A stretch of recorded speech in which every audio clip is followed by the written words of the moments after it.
Hey everybody, this is Don again. It is time for episode 13 of Practical Reality. I've been doing a lot of sort of interrelated videos recently, and I think today probably will be the last one in this sort of string of videos. Today I want to talk about civility, and that is very much related to existentialism and consciousness and self-respect. So this is going to be sort of like the last in this series of videos. And, civility is something that is not really widely discussed these days. It's sort of become passé to be civil to people. And there's probably a lot of reasons for that. And I'm going to go over several things in this video. And I'm actually going to be using sort of a new technique on this video too. I'm going to do some pauses and look at my notes before I continue at certain points, because I want to make sure I get everything in that I want to say. I realize that in some of the videos I've done, there are certain things I wanted to say that I forgot. So we're going to start doing that today, and hopefully they'll get more of a complete, all my thoughts included in this video. Now, I'm 63 years old, okay? Most of the world is older than I am. That's okay. I'll be 64 in just 3 months. But when I was growing up, civility was expected, okay? That's the way people treated each other in a very civil fashion. It was, you were taught to be nice to people, to be courteous. And that, as I said, civility has become passé, and I don't exactly know why. There probably is somebody out there, like a sociologist, who could do an analysis and tell us exactly why civility has become so passé. But I have my own theories on it that I'm going to sort of relate to you here today. What you have these days is basically two kinds of people. It really is that black and white. You have people who are nice to each other, and you have people who choose to be a jerk. And it's so obvious when you meet them that this is their basic state of mind, that they have either been raised that way or they've grown up and adopted that sort of attitude, that they now just feel like they have the right to be rude and treat other people poorly. And I think it's usually because they hate themselves, that there's something inside of themselves they're angry about, and they have to lash out and be angry at other people to compensate for that. And it really is much, much easier to be a jerk because it takes no effort. If you're going to be nice to somebody, that takes effort. That takes self-discipline.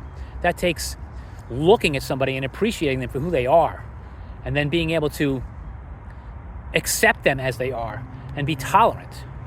And that's much more work than simply dismissing them with an offhanded, rude remark.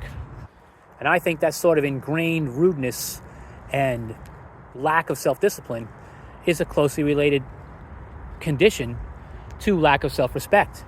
They hate themselves, so they can't understand it.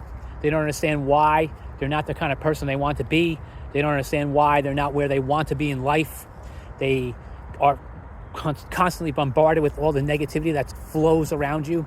They're not conscious, so they don't know how to attract positive outcomes to themselves.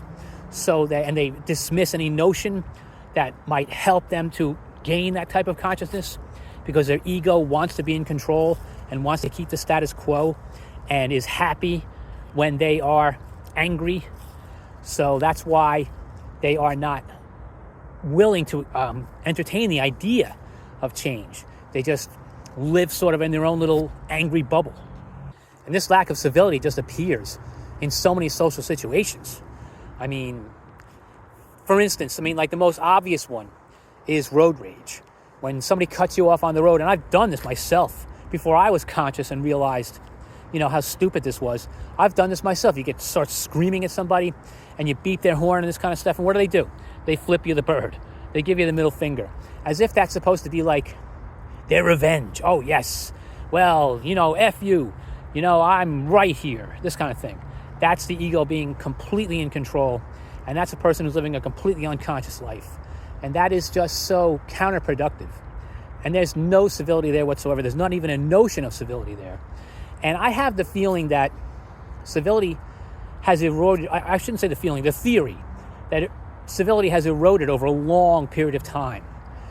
That obviously when I was young and civility was the expected mode of behavior, and civility has become sort of a passive thing these days, a passé thing, where it's almost quaint and thought of as a sign of weakness, then civility has eroded over a long period of time. Now, what could we say has been the cause of this? As I said, that's something probably for a sociologist or a psychologist to examine. But I would have to say that, for one thing, the invention of the internet definitely contributed to the erosion of civility. People can pretend to be something they're not. It's so much easier to do that. And if you're faced with something where you're being held accountable for your behavior, what do? You don't admit to a mistake. Who admits to a mistake these days? It's probably the thing you see the least these days, which would be, of course, a sure sign of self-respect, that someone actually has the character to admit they did something wrong. But who does that these days? It's like ridiculous. People will do anything, scramble to come up with any reason why somebody else is wrong or it's not really their fault. It's just rampant these days.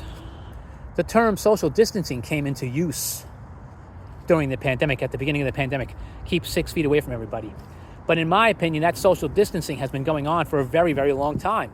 And the internet was a major contributor to that, because people are now more isolated from each other. There's a lot less socializing going on. And the internet, of course, has completely eroded the sense of trust. Part of the civility that existed when I was growing up was the assumption that you could trust somebody you were talking to. That assumption has completely flown out the window these days. You cannot trust anybody that you are talking to. You have to assume that a stranger is there to either take advantage of you somehow or has no respect for you whatsoever. There is no civility. That is a major contributor to the decline of society in general. So to be civil requires consciousness. What does that mean? You have to have a mindset that says you are going to make an effort to be courteous, to help others. You see somebody crying somewhere, which again, you'd hardly ever see anymore. But the whole point is, you see somebody in distress, see somebody who needs a helping hand, you actually reach out to help them. How many instances have we read of people who see someone who is being mugged on the street, or their house is robbed, and people make a joke out of it? Oh wow, this kind of thing. It's all funny, and that's because they feel no urge to be civil in the first place.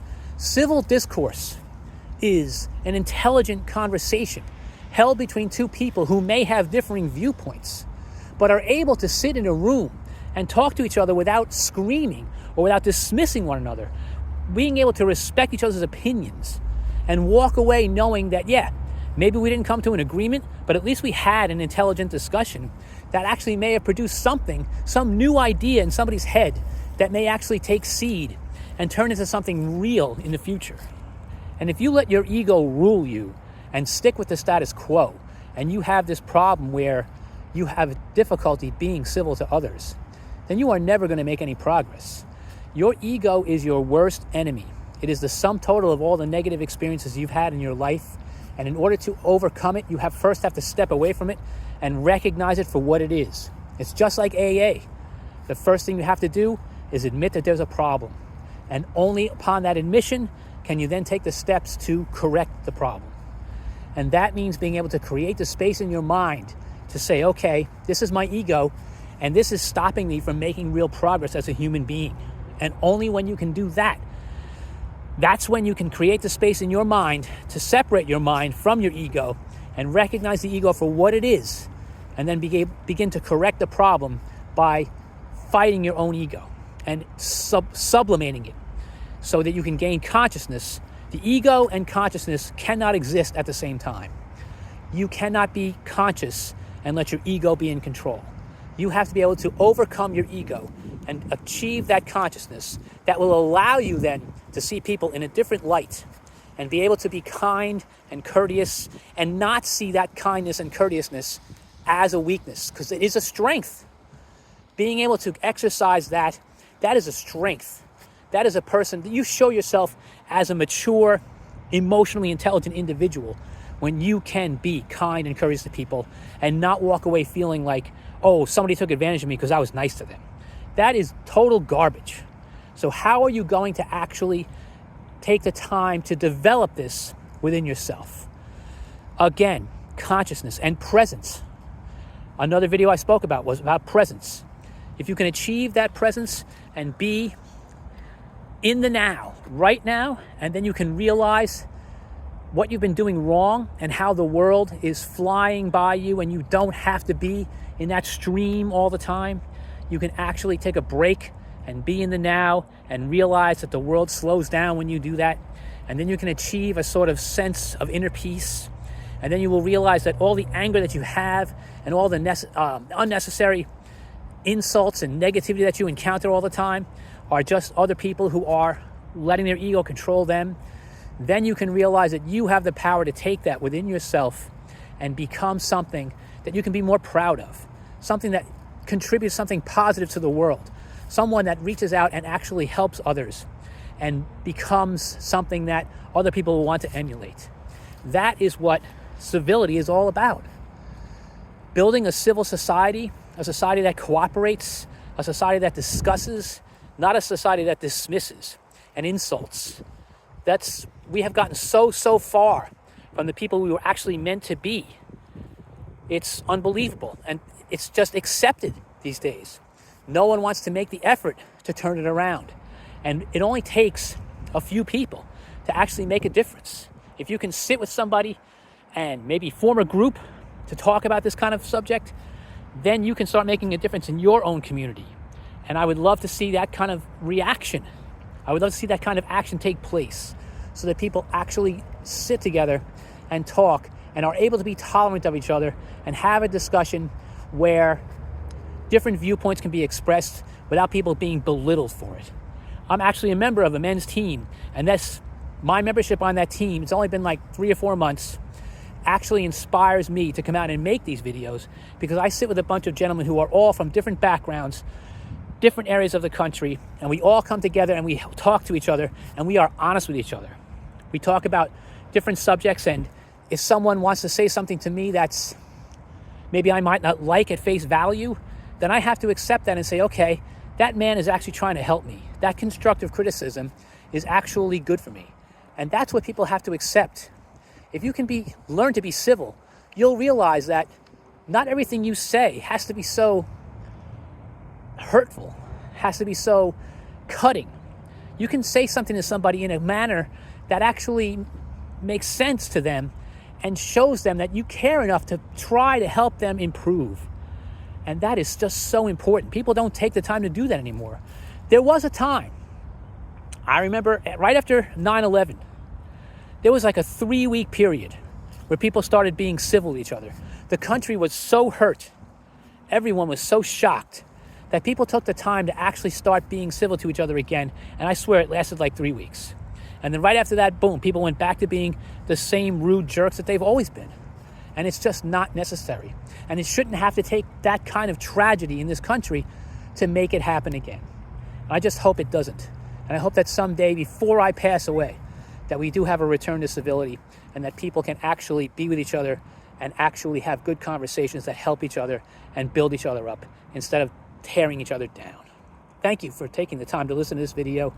Like and subscribe and comment if you wish.